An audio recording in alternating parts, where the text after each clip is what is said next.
Thank you very much, Sister May, Brother Singhuat, and Sister Doris for today's nice Sunday Pūjā chanting.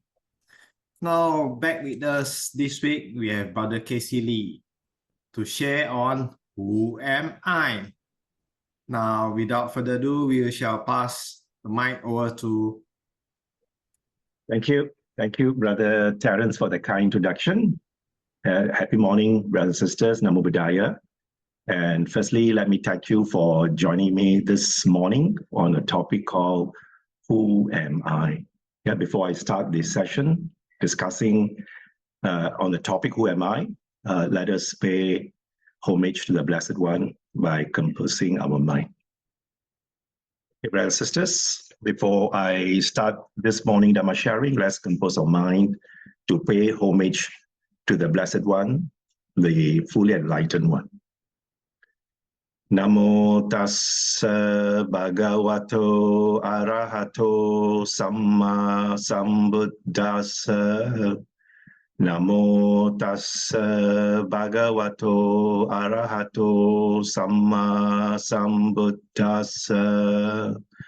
Namo tassa bhagavato arahato Samma Sambuddhassa.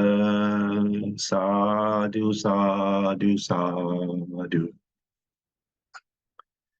Okay, this morning I have chosen a topic, something abstract. I thought, after spending the whole year of 2023 talking about some easy topic, I wanted to end the year with an abstract topic, Who Am I?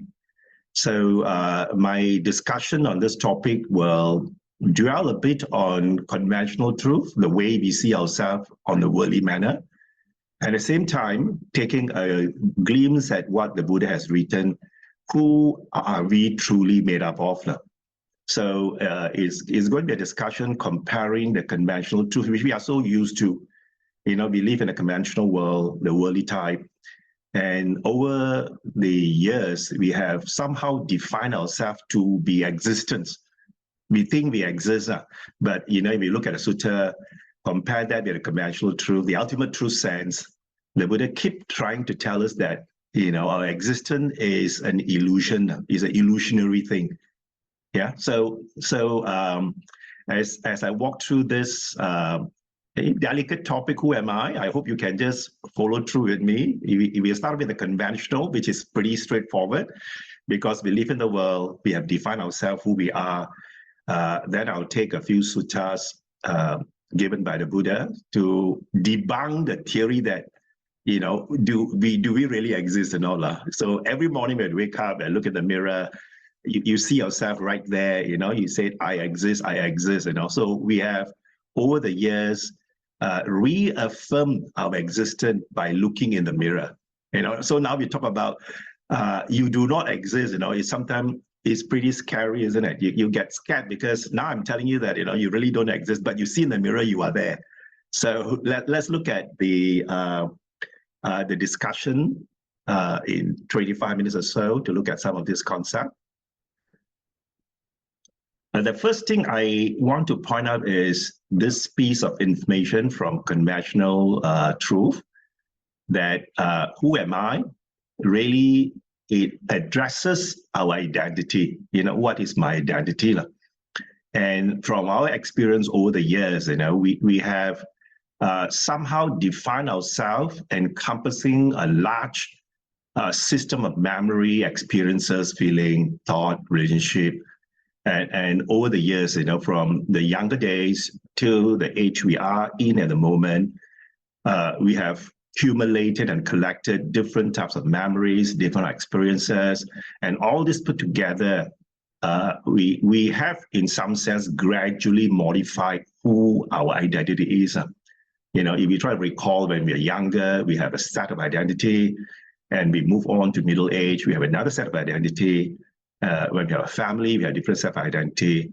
And then as we age, coming to a tail end of our life, we have a different set of identity. So you can see the identity itself is also not fixed. It's actually a collection of things that we put into our mind, and the collection of those memories, experiences define who we are. And it's from here that all this stuff that we put up together, it's what we finally call ourselves. We over time define that there is a self in this life journey itself.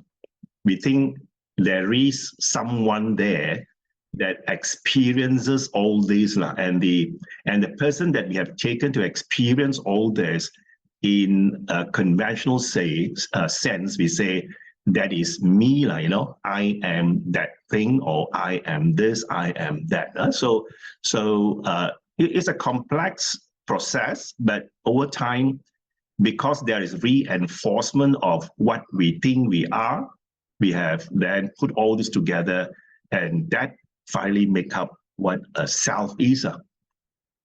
So in a short while, I'm just going to go through a breakdown of the self that we have defined over the years. We can actually break down into tiny components. So by putting them in a small component, we can then identify ourselves, in a big picture format. We can put all this in a big picture format. But if I were to ask you, which of this is truly you? We really cannot pin down which of this is truly me. Me is actually a collection of all these things that we have accumulated throughout our life journey. Okay, in a nutshell, we are a lot more than one thing. Yeah, we are just not one. We are actually a collection of all this, and the whole system of ideas and experiences that we have gone through in our life. We finally say this could be me, but again, we cannot really pin down, which of this is really me. So let me walk through with you the way I've classified it. I have basically put them into different boxes. So in that sense, we were able to somewhat accumulate it and define who we are. The most obvious is identity. We have an identity, and we were given a name when we were born.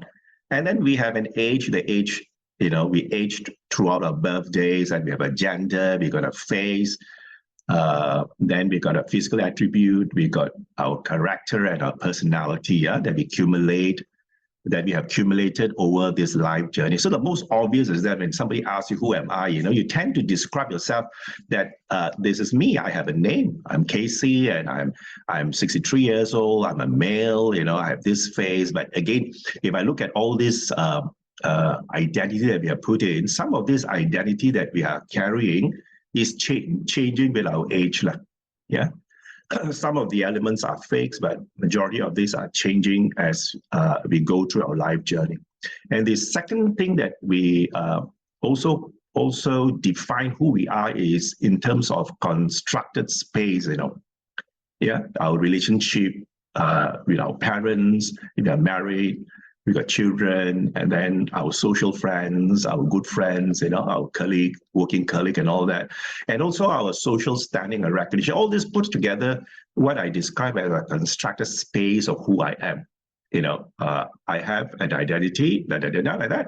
And at the same time, there is also a constructed space where we deal with others. And through the process, we reinforce our existence that I am who, So I'm the son of whose parent, or I'm the father of this child, I'm the good friend, all that. So in the whole process of going around in our life, the constructed space that we live in define us further who we are.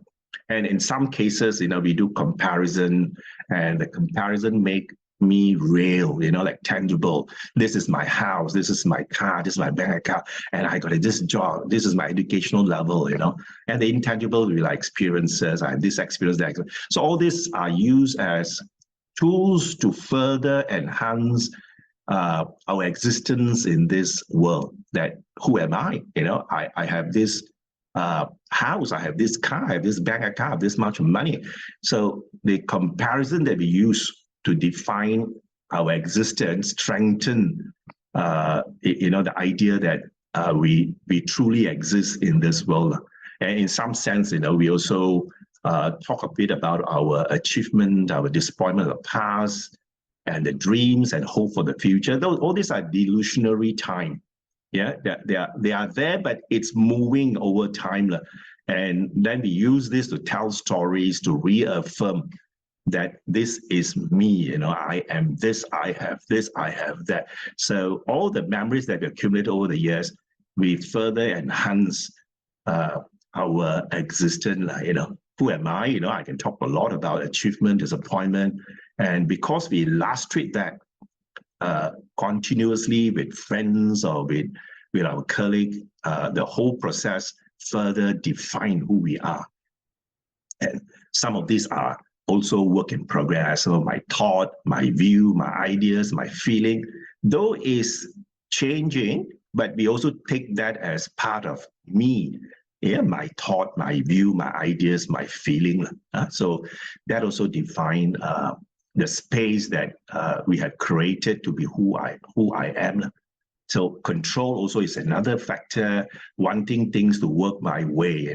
I think all of us experience this level of control. You think you exist, therefore you want to control things to happen my way. When it doesn't happen your way, you feel unpleased or unhappy, with the outcome. So in a nutshell, who am I in a conventional sense can be any of this. It's a very big basket of experiences that we have accumulated over our lifespan. Yeah. So the Buddha says that if we continue to live in these experiences and defining that all these are us, we're going to have problem, because by identifying all this through our life journey, we have in some sense solidified our existence, that I am here, I exist. And in a nutshell, the Buddha says that all this can be put together, in the words of the Buddha, as our 5 khandhas, the 5 aggregator is all this can put together under a label used in the teaching by the Buddha as the 5 khandhas. I think you already can sense that because we get connected, we are attached to these experiences. Therefore we take the stand that we exist. So what the Buddha is trying to tell us is that these 5 khandhas that we attach to, all these experiences I've collected down here, it is actually the reason for us to be unpleasant. The unpleasantness arises in our life is because we have wrongly taken all these pieces to be us. So that brings me to the words of the wise teacher, the Buddha himself, and he says that the me mind is actually fabricated. There is nothing there. It's just that we have fabricated. We fabricated the 5 aggregate to be ourself, myself.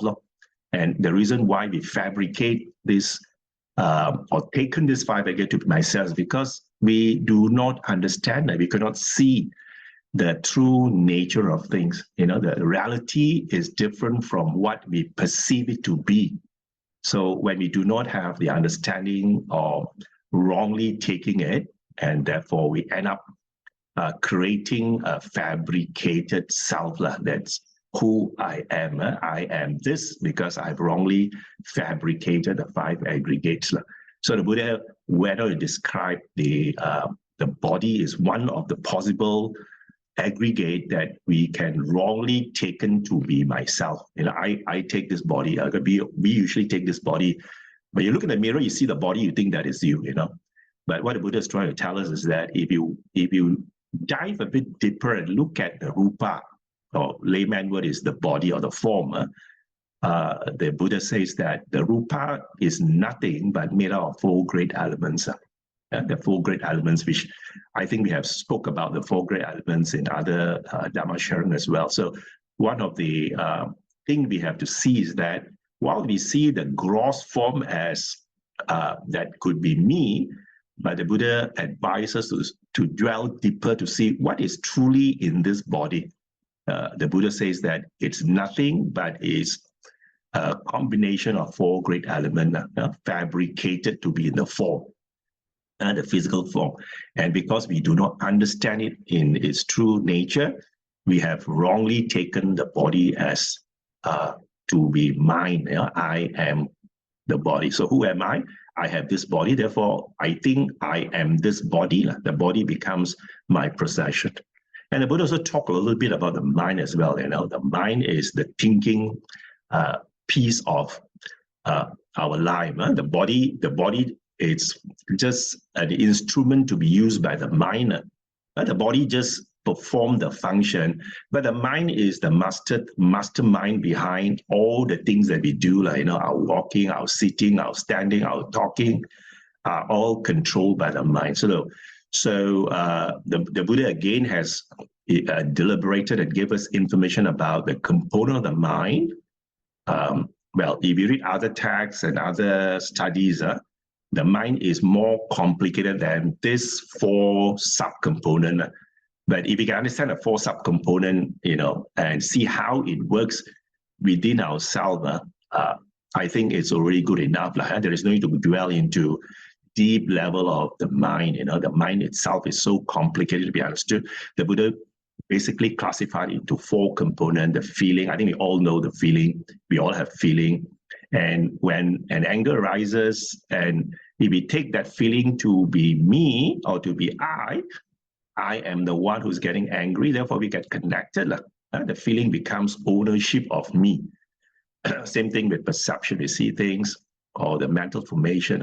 So again, this has been dwelled again with many Dhamma sharing. So I just want to put in perspective that the I, me are fabricated. We fabricate without understanding the deeper information that is available in this. Also, what happens is that we tend to end up with the word, like, you know, when you own it, then you start to say, I see,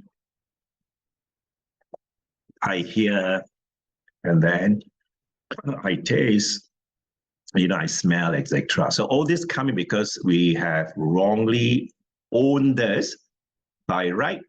They are just phenomena that arises and passes away on its own. You know, some other, I think, speakers has also dwelled in the last, I think I'm not saying last Sunday, you know, Brother Gatigara Lu has talked about the 6 sense basis, you know, and he went into dwelling into this.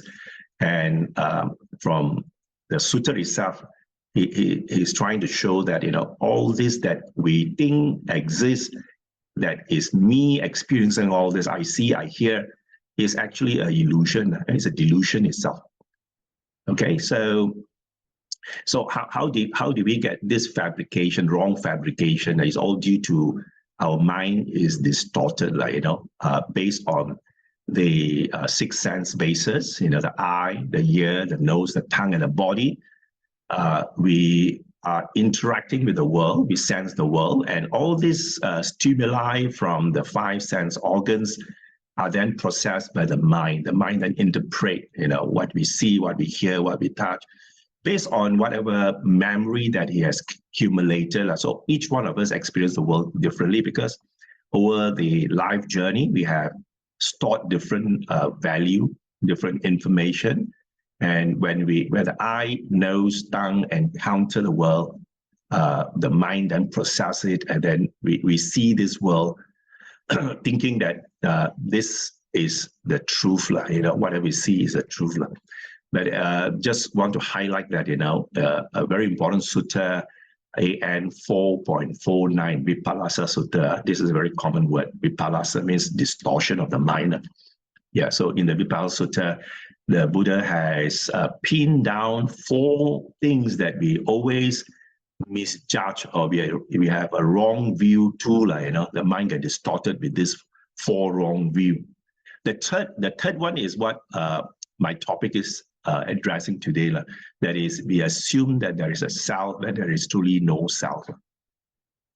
Yeah, so the other 3 are also equally important, because throughout our life journey, you know, we always want things to remain the same.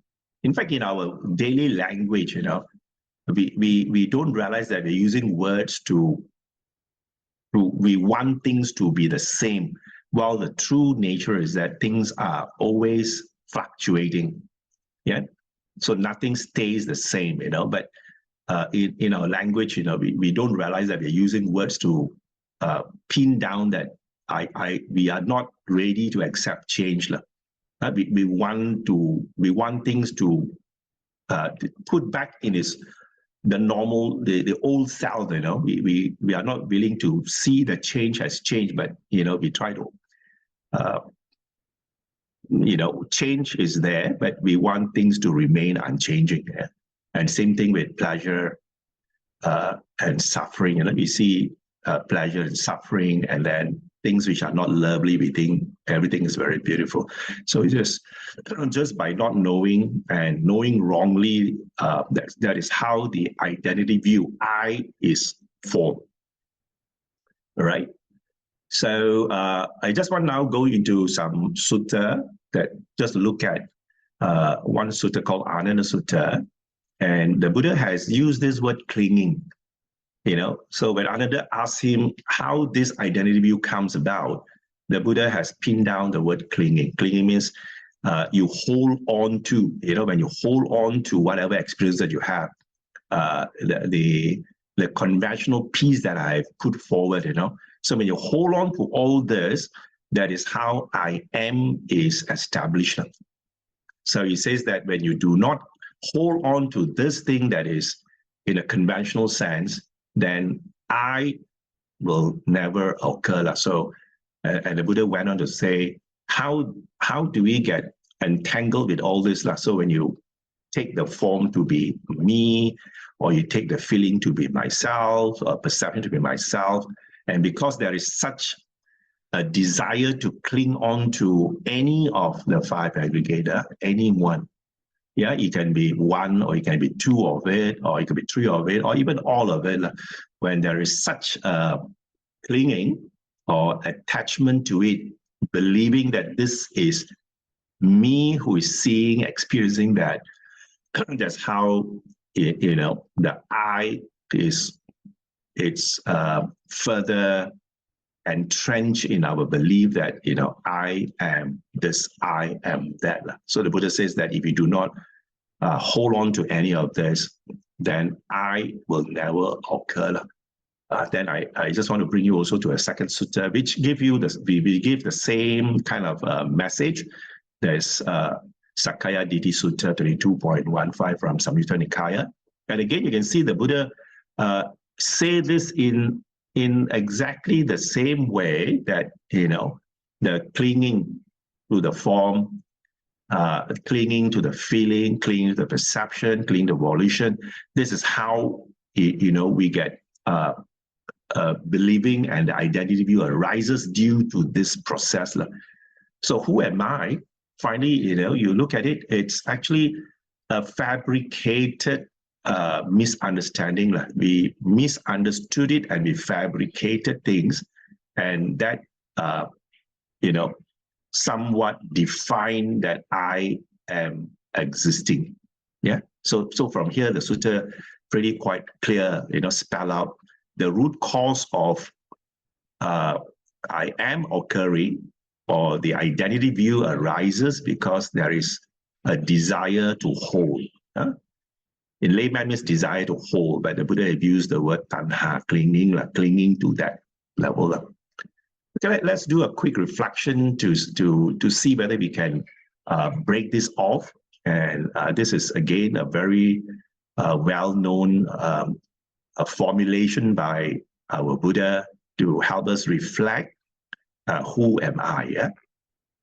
So the Buddha says that if you take the body, the physical body, and you ask yourself, is this body that I take to be myself permanent or impermanent? So do you see this body permanent or impermanent?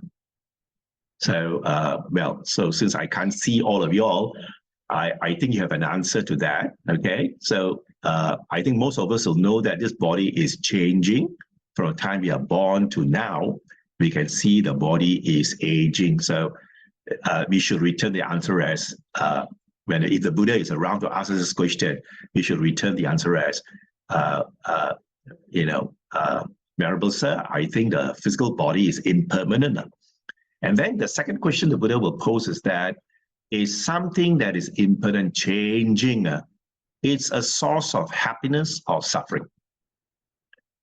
So we have gone through, I think most of us who are now in the 60s or 50s, we have gone through different, seeing the body aging.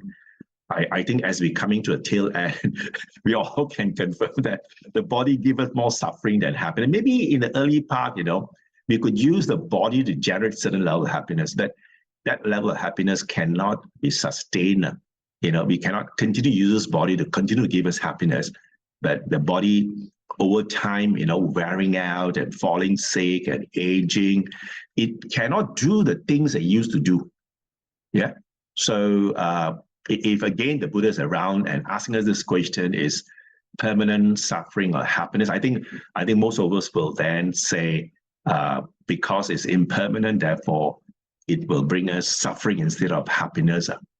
And finally, we combine the 1 and 2 together and say, so what is impermanent suffering and then is subject to change?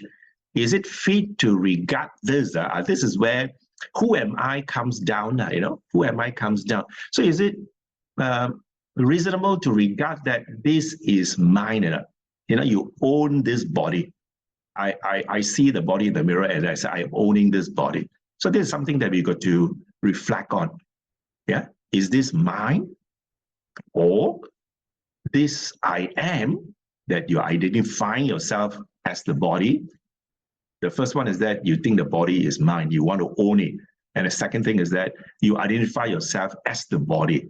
And this is myself. So you can see from using the Buddha's wisdom, we can actually re-look at the definition of who I am. Gradually you can see that, do you want to own this, which is impermanent and give us suffering? Or do you want to own this, that is identifying this, which is impermanent and suffering? Or then do you want to construct this as myself, which is impermanent and suffering? So you can see from the conventional side, it's very straightforward. We have been constantly creating and strengthening the belief that self is there. But you can see the way the Buddha presents the same information in a deeper sense, like the ultimate truth sense. You can see, if we see this as impermanent, and this impermanent is going to give us suffering, we should not even, own up to this. We should actually break away from this. So this is where the concept of I, and then mine, and then the construction of self can be broken. If we don't break this, then we are stuck with an identity that I am here, and this identity is the one that is going to bring us unhappiness. So as a final reflection, so I just want to bring this to the second discourse given by Buddha called Anatta Lakkhana Sutta. Yeah? So you can see here the Buddha trying to explain again, if the form is you, let's say the body is you, you really own it, then you have control over the body, isn't it? The Buddha is trying to say is that if this is really you, you have control over the body, you can tell the body not to fall ill and not to grow old and even not to die, So because we cannot tell the body to be such, so the body cannot be me. That's where the Anatta Lakkhana Sutta is very important for our reflection.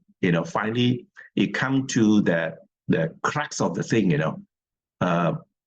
Anything that we hold on, if we say this is mine, myself, I'm in it, you should be able to take control of it. If you cannot control it, therefore it cannot be you.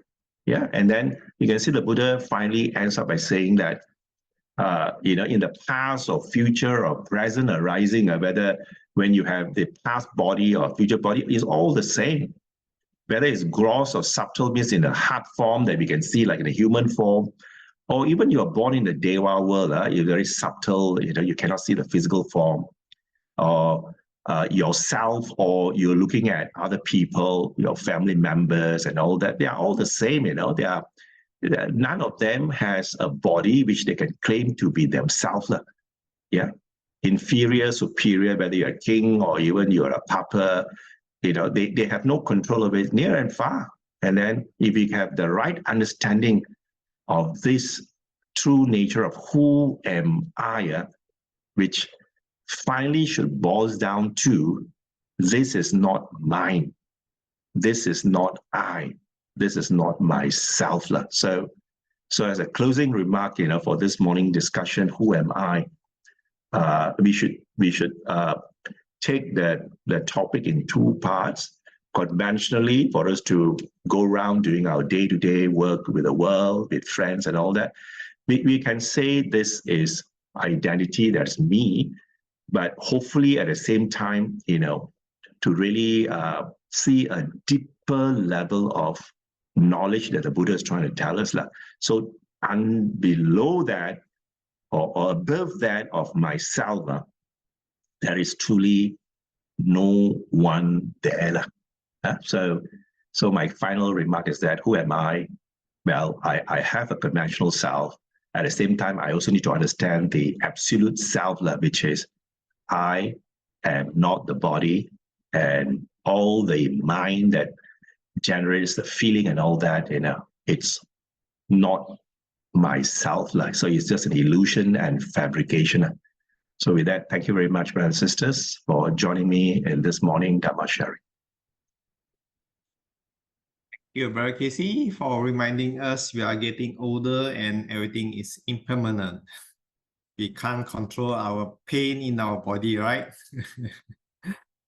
Okay. Now let's dedicate those merits that we have accrued while listening to today's Dhamma sharing and today's puja to all beings, whether they are seen or unseen. Akasatha ca bhummata devanaga mahiddhika punyang tam anumoditva chiram rakkantu loka sasanang ettavata ca amhehi sampadang punya sampadang sabbe deva sabbe bhuta sabbe satta anumodantu sabba sampatti siddhya. Idang me nyati nang hotu sukita hontu nyatayo. Idang me nyati nang hotu sukita hontu nyatayo. Idang me nyati nang hotu sukita hontu nyatayo. And aspirations. Imina punya kammena mame bala samagamo satang samagamo tu yavani bana pattiya. Sadhu, sadhu, sadhu. Thank you everyone for watching. For other videos, please visit the links below. Bye bye for now.